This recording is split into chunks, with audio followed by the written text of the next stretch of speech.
All right, I'm going to go ahead and talk about Usain Bolt. And this guy has really captured the imagination of everybody. I saw him run, you saw him run at the Olympics. Just finished up the World Games or the Championships over in Germany. Just blew the field away. I mean, broke world records in the 100, the 200. Now he's saying he's thinking about doing the long jump. If I was him, I'd run the 400, which he said he has no desire to run the 400 because that's a hard race. But I think he has the speed, the stride to break records in the 400. Michael Johnson, I guess those records will be safe for you because the man says he's not going to run the 400.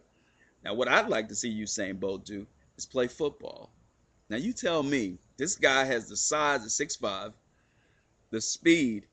Now, I know football is a different game, and I know they say, well, they'll track people really aren't football people. Bob Hayes, a lot of people don't know this, but Bob Hayes was a football player that ran track and happened to have world class, fastest man in the world type speed. But he was a football guy. Now, Usain Bolt, on the other hand, this guy is, I mean, it's fascinating, it's captivating, it's all those things in one when you see this guy run. Now the question out there now is this guy on steroids? What's the deal? How can anybody run this fast? Why is he so far ahead of the field when it comes to these races?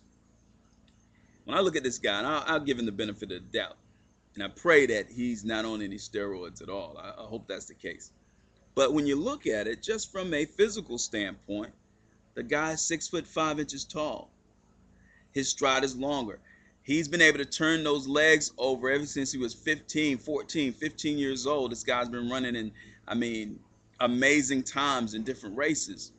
So for this guy to grow up a little bit from 16, 6 years later, 5, 6 years later, and to put the times up that he's putting up, no, I don't think that's out of the ordinary. If you know the history behind this guy, he didn't just come out of nowhere. So Usain, do your thing, man.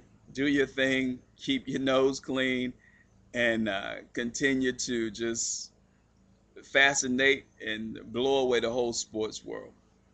Now, I'm going to get into briefly one of the debates out there that I said I was going to touch base on in my last post, and that's the debate of who's the best player in the NBA.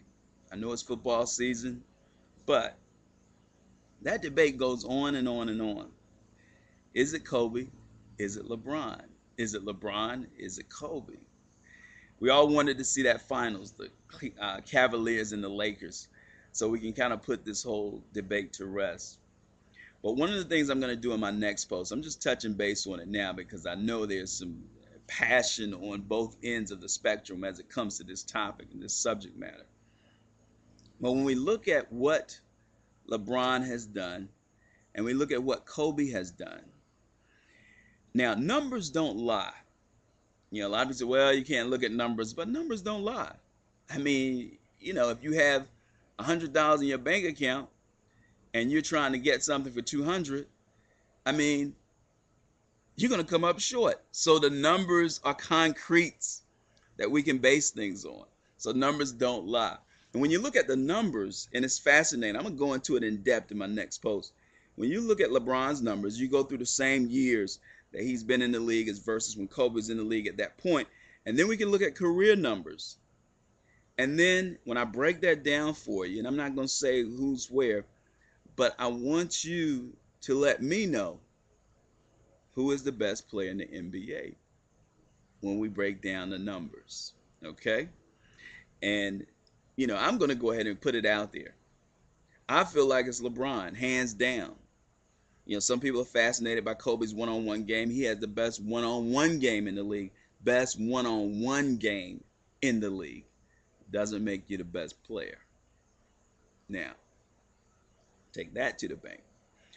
Until next time, hey, look, I'm Mr. J with the Truth in Sports. You want to know the truth, come here because you should know the truth. And guess what? The truth will make you free every time. I'm out.